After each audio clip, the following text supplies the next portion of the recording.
வணக்கம். நம்ம சேனலில் இன்று ஒரு புரதசத்து நிறைந்த ஒரு ஸ்மூத்தி தயார் செய்வது எப்படி என்று தங்களுக்கு சொல்லிக் கொடுக்க உள்ளேன். அதனுடைய பலன்களையும் சொல்லிக் கொடுக்க உள்ளேன்.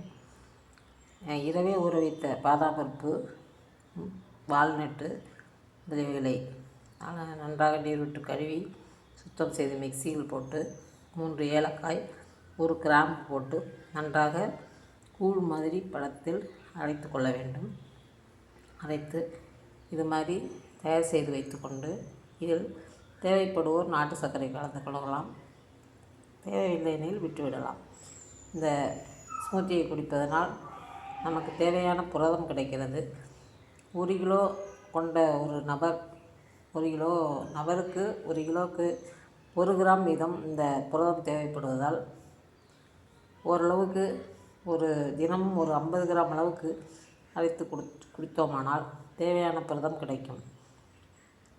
சைவ பிரியர்களுக்கு இது உகந்த உணவாகும். அனைவரும் சாப்பிடலாம். தங்களுக்கு பிடித்திருந்தால் லைக் செய்யவும், ஷேர் செய்யவும், சப்ஸ்கிரைப் செய்யவும். நன்றி.